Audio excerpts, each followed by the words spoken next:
I may say things aren't quite as strong as they appear, and we may look ahead and say they're going to get worse. But the plain fact is, if you look at the macroeconomic environment right now, it is a negative environment for gold. And so the ordinary investor perhaps sees that. And what's been driving gold in particular, of course, are things, central bank buying because of dollar weaponization, Chinese investors buying because they're worried about the banking system. Well, these people are not worried about the macroeconomic environment. That's not why they're buying gold in the first place. So it's not illogical that gold is moving up to new highs and we're still not seeing a flood of people pouring into gold stocks. The macroeconomic landscape significantly influences how investors view gold. Typically, low interest rates, negative real interest rates, high inflation, a weakening dollar, and a slowing economy drive gold prices upward. However, Adrian Day points out that these conditions aren't present now. Instead, the increase in gold prices is fueled by a surge in purchases by central banks and Chinese investors, driven by fears of dollar weaponization and concerns over China's banking system stability. Interestingly, gold prices are hitting record highs in both developing and developed nations. A key factor is China's strategy to hedge its currency against gold, leading to significant global purchases.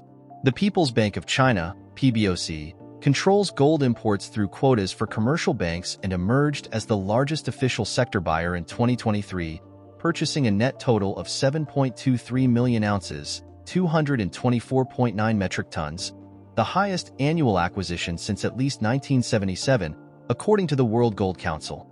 Many expect the Federal Reserve to cut interest rates in September, though some experts believe the Fed may hold steady or should consider doing so. Despite these anticipated rate cuts, gold prices remain largely unaffected because central banks and Chinese investors, the primary buyers, are not particularly influenced by U.S. monetary policy shifts. Another significant but less visible factor in the gold market is the activity of wealthy individuals from the Middle East, Asia, and North America who are making discrete over-the-counter gold purchases. These transactions, which don't appear in public reports like central bank activities, suggest that concerns about systemic stability and financial fragility drive underlying market movements. We will present clips from Adrian Day's interview shortly. For more videos like this, please subscribe to the channel and turn on notifications. Thank you and enjoy the video.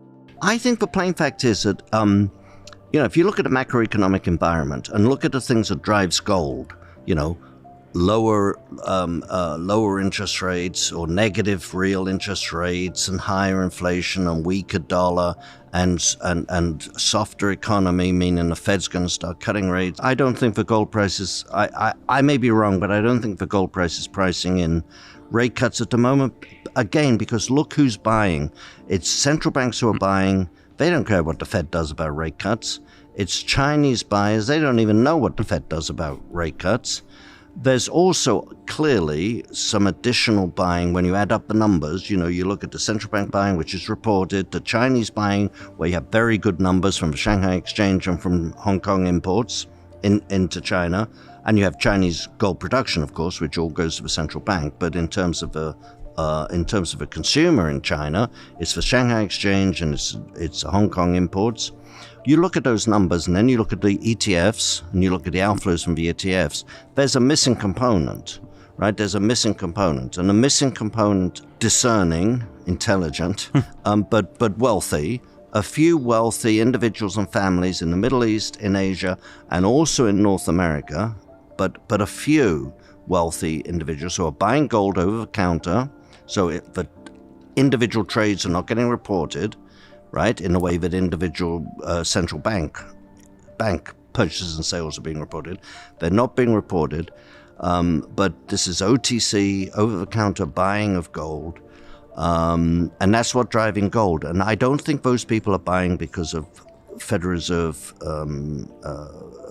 interest rate cuts. I think they're buying because they're worried about the fragility of the system, frankly. The macroeconomic environment, all of the factors that normally drive gold are actually negative right now. That's a positive if you're a contrarian, because it only means, the Fed has to cut rates, or inflation has to go back up, or the dollar has to fall, or the economy has to slow, or the stock market doesn't have to collapse, but it has to roll over.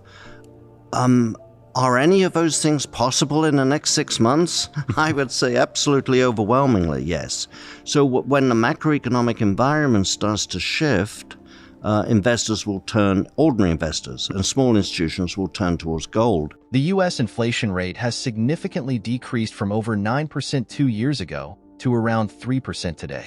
This drop suggests that inflation might stabilize within the 2.5 to 3% range, which most economists view as a sign of financial stability.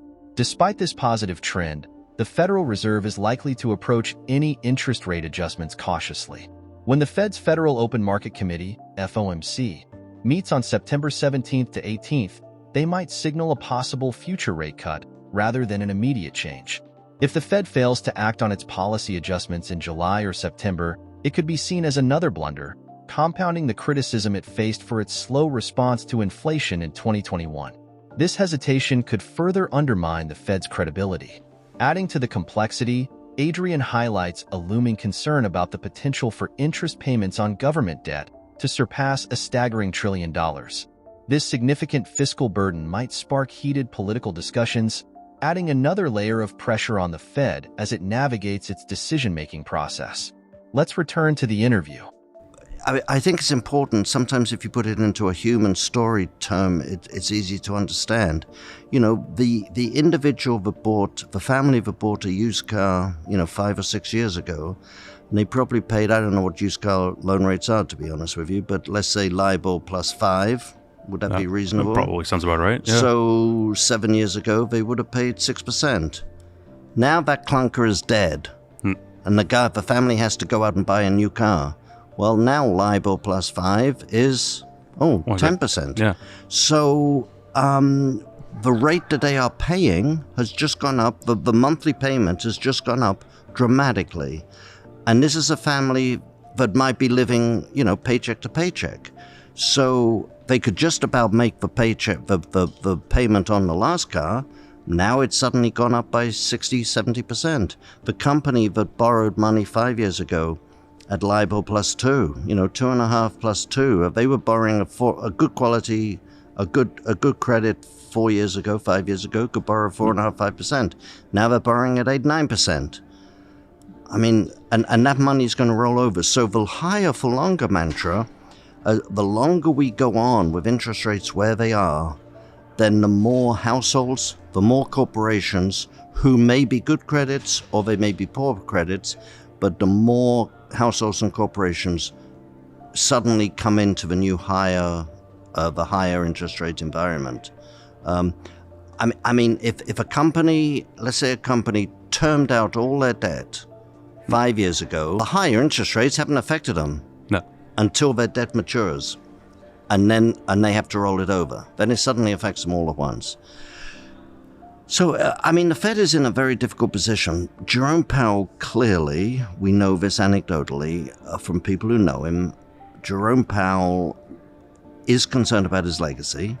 He does not want to go down as, everybody says, the other Arthur Burns, which is a little unfair on Arthur Burns, but he doesn't want to go down as the person who, cut interest rates too soon and allowed inflation to blossom.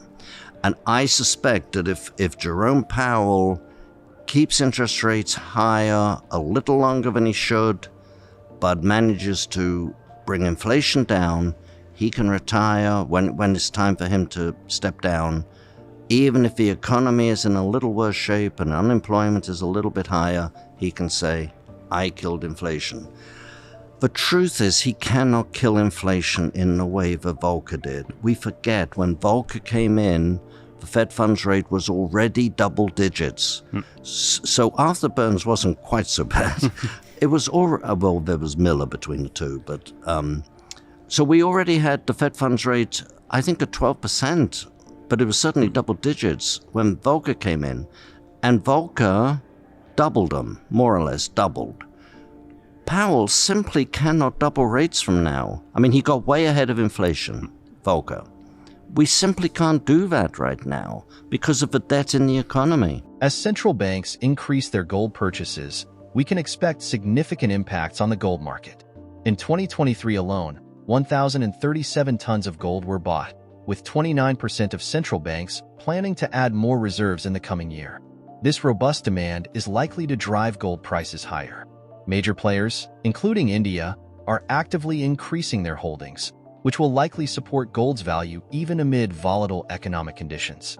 This sustained buying pressure highlights gold's role as a safe haven during ongoing geopolitical and economic uncertainties. Share your thoughts on Adrian's prediction in the comments section below. Don't forget to like this video, subscribe to the channel, and turn on post notifications for more updates. Thank you for watching.